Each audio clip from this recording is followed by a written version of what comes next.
The WWE Draft is 5 days away, and both Raw and Smackdown are going to get some picks. They're going to get some of their superstars traded between brands in the hopes of freshening up the rivalries, the matchups, and those superstars' careers.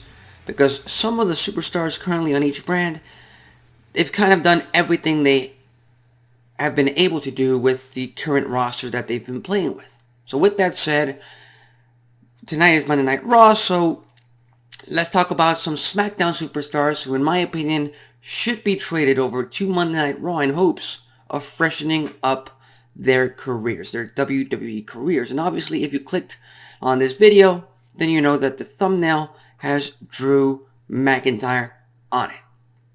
Now, Drew McIntyre has had a hell of a career on SmackDown, but it's also been full of failure. He failed to beat Roman Reigns for the undisputed Universal Championship due to Solo Sikoa, yes, but he hasn't had a rematch since. Then, I believe he won his feud against Karrion Kross, but ultimately that led to nothing. And finally, we have his most recent feud, his most recent rivalry, which was the triple threat match for the Intercontinental Championship at WrestleMania Sunday, where he lost to Sheamus and the champion Gunther in that triple threat. Being that he did lose, he has no right to ever challenge Gunther one-on-one for the Intercontinental Championship, so I believe there is nothing much for him to do on Friday nights anymore. So I trade him over to Monday Night Raw. And again, eventually, maybe down the line, we might get another Drew McIntyre versus Roman Reigns match. Maybe. It could happen. But I do believe that Drew McIntyre could be a fantastic foil for the current United States champion Austin Theory down the line. So just based on that, based on the fact that there aren't many options other than turning him heel and having him feud with Sheamus and Brawling Brutes over on SmackDown, which I don't think that they should do just yet. I don't think it's time to turn heel. It's time to turn him heel just yet. So for the meantime, I'm switching him over back to Monday Night Raw. Then we have another guy who I think has done a lot of nothing on SmackDown other than tag with Ricochet. And I'm talking about the monster among men. I don't know what they're calling him these days. Braun Strowman, former Universal Champion. He's a main eventer. I don't actually want to see him go up against Roman Reigns for the Universal Championship. I don't think a lot of fans want to see him as champion. I might be wrong. That's just a personal opinion. But again, fantastic foil, babyface foil for Austin Theory, and you gotta line guys up for that man, for the now he calls himself. You got to keep that man on a roll, and the best way to do so is not to pairing up against Bobby Lashley or Seth Rollins, who are fantastic babyfaces in their own right, but we've seen that in the past. Time to freshen up the U.S. title scene. Another member of the SmackDown brand, the last male member of the SmackDown brand that I think should move over to Monday Night Raw. And this is simply because I think he would function better on a longer show, on a 3-hour show. He would have more time to have matches, hopefully, actually appear on the show a lot for a longer amount of time than 3-4 minutes.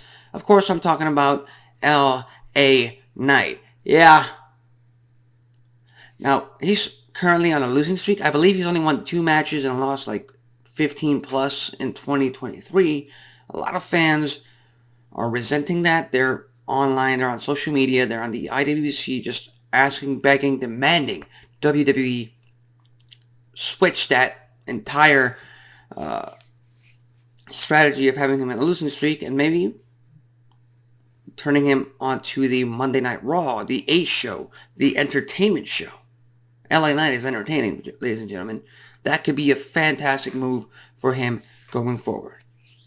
And then I've got 2 women who I think could be potential challengers for Bianca Belair's Raw Women's Championship. God knows you got to freshen up that team too. I'm talking about Lacey Evans, who I know a lot of you people are scratching your head, like Lacey Evans, a potential challenger for the Raw Women's Championship. It could happen. Her run on SmackDown, lackluster, hasn't worked. They haven't really tried to get her over with the crowd. And I do believe it's because it's a 2-hour show. You want to focus on other things. Monday Night Raw, it's a 3-hour show. And everybody knows that they put a lot of filler into that show.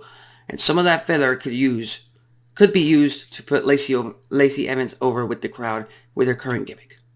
And maybe down the line, I mean, at one point she did challenge the man, Becky Lynch, for the Raw Women's Championship.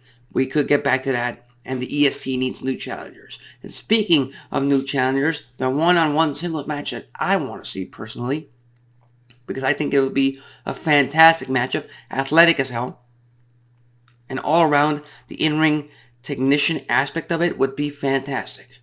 I'm talking about Bianca Belair, the EST of WWE, facing off against the 12-time Women's World Champion, the GOAT, Charlotte Flair. I mean, there's not much for Charlotte Flair to do. I don't want to see Rhea Ripley versus Charlotte Flair again over on SmackDown. I think you should let it simmer for a bit. Come back to it a year, 2 years down the line. But Charlotte Flair needs to be in the limelight. She needs to be a main eventer. Put her on Raw. Have her face Bianca Belair. And then I got 2 call-ups from NXT. One is Cora Jade, who I'm very doubtful that they will call her up because I think her career in NXT is far from over. I think she has a lot to do in that brand, specifically at one point lead the brand as NXT Women's Champion, and she's pretty young. I believe she's 21, 22 years old. I might be wrong about that, but she's got a long career ahead of herself. So she could stay in NXT for another year, 2 years, and still come up to the main roster and still have plenty of time left. So that's a little bit doubtful. And then you bring up Brawn Breaker, who I believed was a debut on the Raw after Mania. He didn't. And currently, I believe he turned heel. He's setting himself up to challenge Carmelo Hayes for the NXT Championship once again. If he does, he will not win. He will not beat Carmelo Hayes for the title. And at that point, Brawn Breaker has really pretty much nothing to do on the NXT brand anymore.